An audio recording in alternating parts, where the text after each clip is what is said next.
Chapter 643, Klein's version of magic mirror divination. With the curtains drawn tightly and all the lights extinguished in the room, Audrey followed the requirements of magic mirror divination and completed the corresponding preparations. Of course, she didn't specially choose a specific time, as there wasn't any need to be that troublesome when getting Mr. Fool's help. Looking at the candles and reflected light in front of her, as well as her reflection, Audrey picked up a bottle of extract in excitement and some unease. She then dripped a few droplets onto the dim flame. As the mild and refreshing fragrances filled her nose, for some baffling reason, Audrey recalled the times when she was still a mysticism enthusiast. In the beginning, she would also commit all kinds of mistakes. She would realize that she had forgotten to prepare the essential oils and extracts that would please the deity at a critical moment during the ritual. All she could do was make do with perfume, and her attempts no doubt failed. In fact, according to the information which Mr. Fool shared, he would similarly respond even if I had used my perfume. Audrey exhaled slightly, and using cogitation, calmed herself down. She knew that her uncontrolled thoughts weren't ordinary behavior coming from her. The tiny bit of anticipation and nervousness had been magnified by lie. After making sure she was in an optimal state of mind, Audrey clasped her hands and pressed them to her mouth and nose as if in prayer. She sincerely chanted softly, "The fool that doesn't belong to this era. The mysterious ruler above the gray fog. The king of yellow and black who wields good luck." The secret incantation, gently echoed 7 times as Audrey felt the surrounding darkness, had the inclusion of something which was somewhat indescribable. It was like an undercurrent hidden beneath the water surface. Looking up, Audrey reached out her right hand and passed it through the still candle flame and stroked the mirror's surface from top to bottom. At this point, the magic mirror divination was basically done. If the mysterious and unknown existence's interest was piqued, it would respond through the mirror. Above the gray fog, in the ancient and magnificent palace, Klein looked at the crimson star representing Miss Justice expand and contract as it rippled with an illusory glow.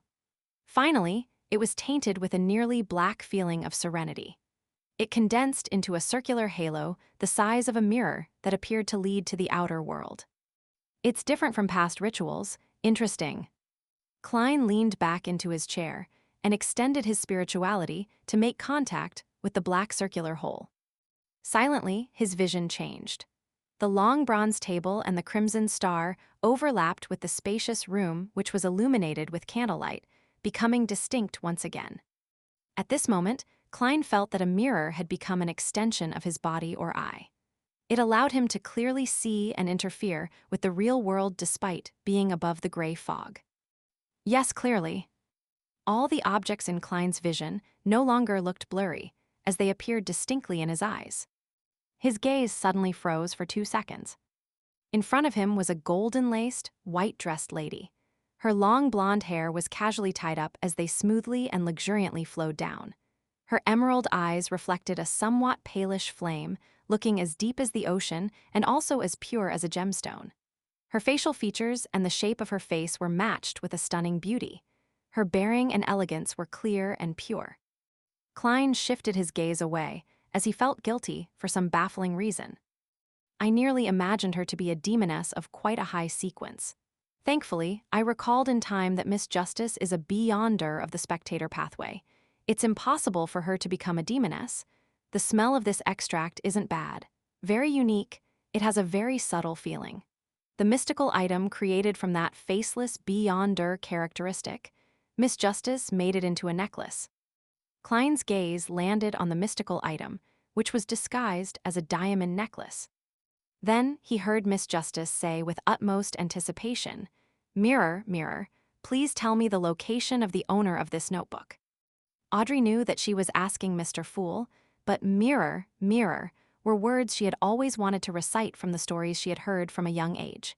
She finally had a chance to use it in practice. The failures in the past don't count, yes. Audrey nodded inwardly. Klein instantly looked at the black notebook placed between Miss Justice and the candle. He discovered that his spirituality could easily spread out with the help of the mirror. He could hold the divination medium as though he was using his hand. Above the gray fog, he quickly wrote the corresponding divination statement. The location of the original owner of the notebook. With one hand holding the notebook and another hand holding the piece of paper, Klein recited as he leaned back in his chair. With the help of cogitation, he quickly fell into a deep sleep. Audrey looked at the mirror intently with her emerald eyes, awaiting Mr. Fool's reply. After a few seconds, she saw ripples being produced on the mirror's surface. It's a success. Magic mirror divination really works. Audrey's eyes widened as they reflected the scenes flashing inside the mirror. It was a view of a village from above. The scene zoomed in as the dragon drawings on the various buildings gradually turned clear. A cathedral quickly occupied the mirror in its entirety before being replaced by the cemetery attached by it. Finally, the scene was fixed on a tombstone in a corner. On it were words that had turned blurry as a result of the elements. The only thing that could still be discerned was the name, Linda Lyra. At this moment, the mirror suddenly darkened before restoring to normal. It reflected Audrey and the candle in front of her once again. Isn't this the village which had the customs of dragon worship? The knight who wrote the notebook is named Linda Lyra and is from that village. He returned to his hometown after the loss of the 20-year war and stayed there until his death, or was he sent back to his hometown as a corpse? That village is in Eastchester County. Stone City is also part of Eastchester County, so it's very understandable that the notebook which Associate Professor Michelle obtained stems from there. There's indeed a mind dragon living in the sea of collective subconscious over there. Feeling enlightened, Audrey thanked Mr. Fool and ended the magic mirror divination. Under the candlelight's illumination, she stared at the notebook for a moment before deciding to hand it over. She wanted to know what the psychology alchemists would divine or figure out. At the very least, the present me lacks the strength to come into contact with that mind dragon. That's all I can do. Besides, even if the psychology alchemists really discover anything and benefits from it, once I slowly rise up the ranks in the organization, some of that will belong to me, Tilda. Audrey's mood very quickly turned positive once again. Above the gray fog, Klein rapped the corner of the long bronze table. With Miss Justice's description, he made his judgment. The notebook and the village had something to do with a dragon, and dragons often implied treasure. What a pity. Miss Justice's strength is lacking. Otherwise, I would have encouraged her to explore it and pray to the sea god if something happens while I provide support to her via various means. Yes, it's too dangerous for her.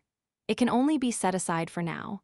If the psychology alchemists didn't discover anything, perhaps we can attempt it in the future. Klein suppressed his regret as he recalled the experience of the magic mirror divination. This kind of divination is extremely advantageous for the third party. There's almost no price to be paid to connect to the real world. If I so wished, I could have torn out of the mirror in my spirit body form, but to the user, it's indeed dangerous. They will appear under the sights of an unknown existence without any protection. From there, they can be possessed, controlled, cursed, and corrupted.